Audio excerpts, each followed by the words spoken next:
So you bought into Fuji because of the perfect autofocus. You've noticed it latches on immediately, you're thankful, you feel it inside of you, and you're just like, I'm so happy I'm in Fuji. And you know what my favorite focal length is? 50mm Equiv. What's the best one? I got a question, and I'm also debating this myself.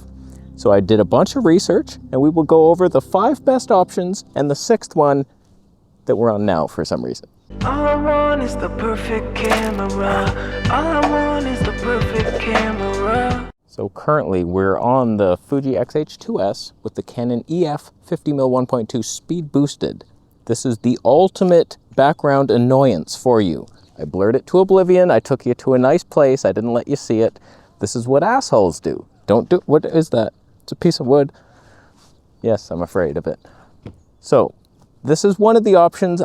Honestly, I don't think I suggest you get this one, even though it is the best option. You got like one of the most poppiest lenses possible.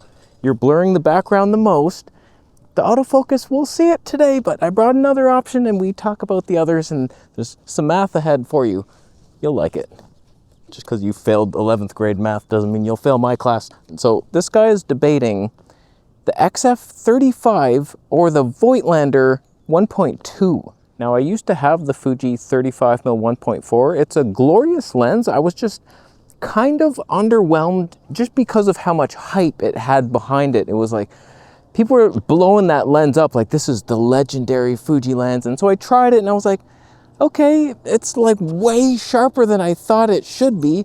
It didn't seem like filmic or anything, but it had some pop. It had a bit of pop. It's no full frame pop, but whatever, you got some. So like I had that, was underwhelmed, sold it, reacquired it in a deal, and then sold it again. It's not my lens. I don't know. It's up there. It's high on the list, but I wouldn't say like, oh, get that. With your Voigtlander though, here's the thing you have to, I love our elders. Just God bless you, old men who know things. Dirty Photography Club has come up with the mathematical formula that it's not foolproof, but it's close. You can look at a lens design and say, okay, if you have these certain requirements, you might pop at least a bit.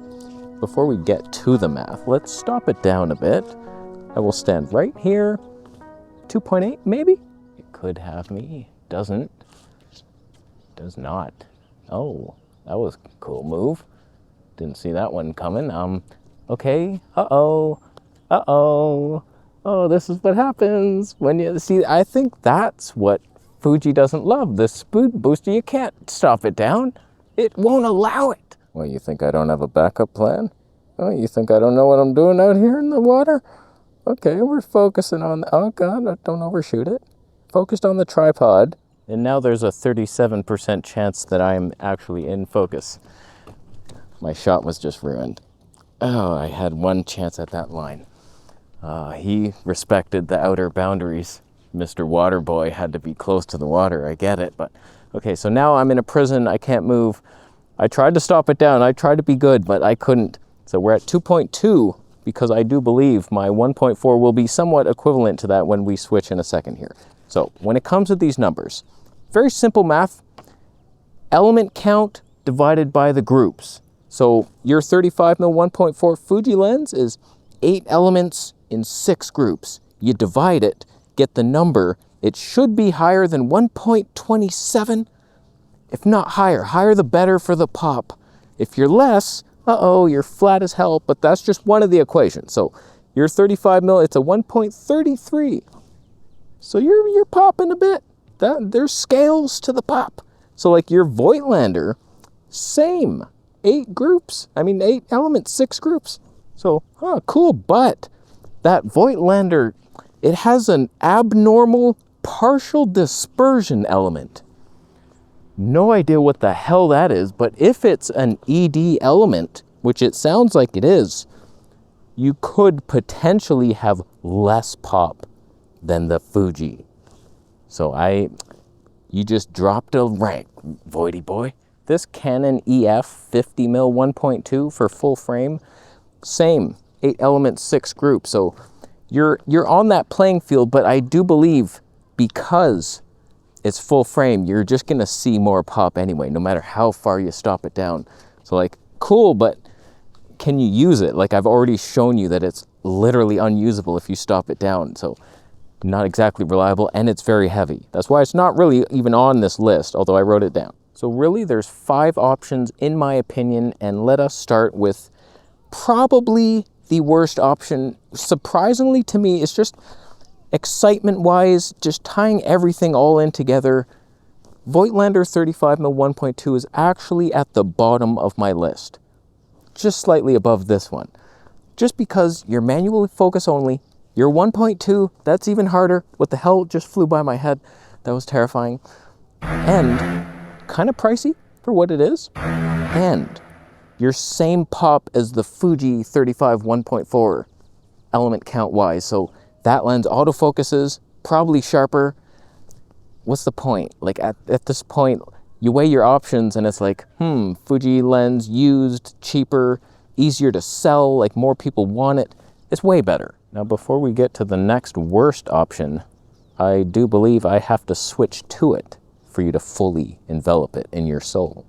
Okay, we are now on the second worst lens ever made. You should have immediately seen a shortening of the scene, a flattening effect.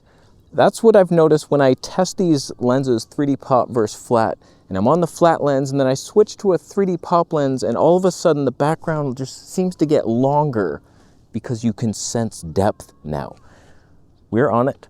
The TT Artisan 35mm 1.4 tilting lens. It doesn't shift, thank you commenters. It's not a tilt shift. This guy doesn't know what he's doing. No, I don't. I've never tried one before. I didn't know what the hell shift meant.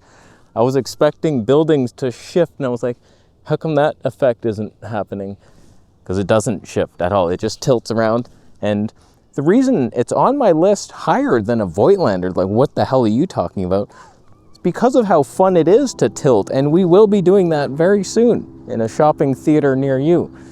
It's very fun, and then the effect you get is more 3D poppy than all of the other lenses. Like, it's just such a weird miniature effect, and then you can find something in the background and have infinity depth of field, and the creativity writes itself. And then for slow motion street videography, it's like, if you set a line up properly, you can get like a line of people and you don't have to worry about them being in focus or not, and it's a lot of fun to be had. But like when it's not shifting tilter, boy, it's not the best lens ever as we're seeing. I could be in focus. You have to admit that. Case in point, you could have this kind of shot in your life. I brought a tripod with me just in case, because I keep doing this, like, oh, I'm gonna tilt shift it, and then the wrong thing is blurry. So I'm hoping that some miniature people walk soon through there. Oh my God, something was on me for sure. So this is the lens I own now, and I'm just debating, like, do I want a better lens? Like, you have to bring something amazing to the table because I can no longer shift, tilt. But the lens I would rank above this is actually the Fuji 35mm 1.4. If I could only have 2, I feel like it would be more fun to autofocus, although it's a debate. I honestly, like, I'm not willing to buy it myself, but if I was recommending people to buy one or the other, probably the Fuji. At least it has built-in pop.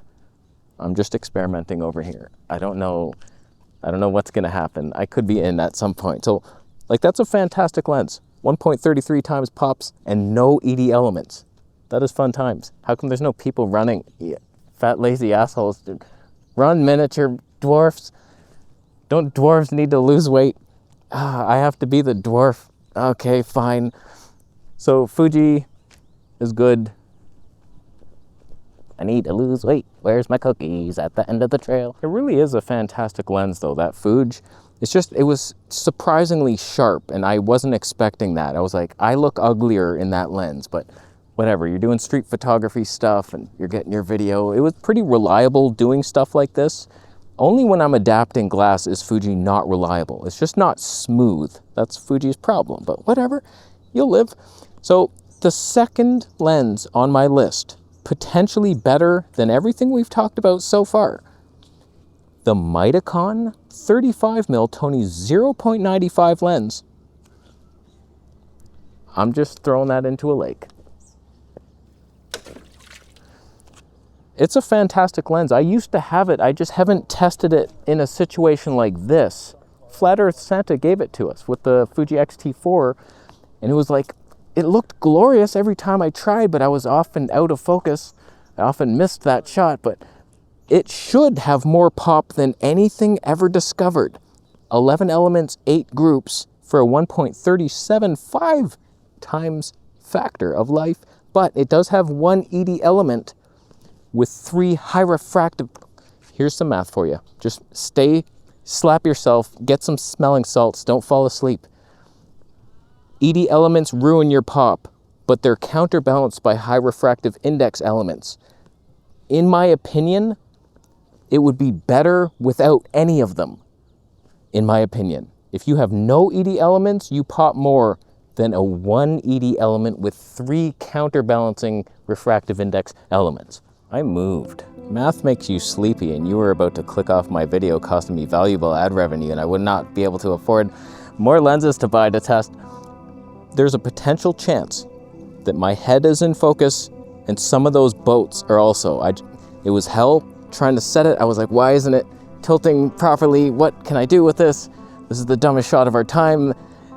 People complain about it so much. Why are you using this lens? Please throw it in the lake. Whatever, it's number 5 on the list, asshole. But that Mitacon lens, man, it's a Tony 0.95, so you get like super blur. It is manual focus only, that is a pain, but if you set up a scene out here, and even if you stop it down, it should have more pop than the others. That's like high up there, man. It has advantages over this, over any of them. It's the fastest lens, and Mitacon's a good company, I like them. So it's not number 1 though. And to get number 1, I do believe you have to live in Germany, where the Zeiss Tuit resides. 32mm 1.8. Oh no, it's got less background blur. 8, nope. 8 elements in 5 groups for a 1.6 times pop factor with no ED elements. King of pop? Yes, we just discovered it. It autofocuses. It's just not as fast. So like you're losing out on some speed here. Low light performance at night. No one goes to your nightclub. You drunk. Although I do like the smell of bars. Are you with me, men? What is it, the wood? Something about a bar smell. Just smells great. Some of them, not the ones in your city. Oh man, there's all this action happening over there. All these people in boats with these green flags. How am I gonna tilt shift it into the shot? No, stop leaving my shot. It took me half an hour to set this up. I'm not ready yet. I'm not ready for your magic. Oh, the sun's facing me. I committed a cardinal sin. Oh no. Oh no. I do believe the cinema is ours, so I tell you, like, this lens is the most fun to me. It's hard to use, but sometimes it works. Usually it doesn't. Like right now, probably not, but man, that Tuit. I've always been curious about it. The 12mm 2.8 Tuit was pretty decent. Might not autofocus the best, but there's your Zeiss Pop, old school, designed for Fuji. Sony can also use it apparently, but we all know what that would yield. Disgustingness. So to sum it all up, you could speed boost your way to a Canon EF lens. That could be fun, but you've seen the autofocuses ain't great. If you move on up the scale, the Voigtlander, okay, it's magic. It'll be pretty magical. It's a Voigtlander glass, just can't really be bad. And it is a 1.2. Just because I ranked it low, it was like fun factor low. It could still be the best lens of all, but it is manual focus. You have to consider that.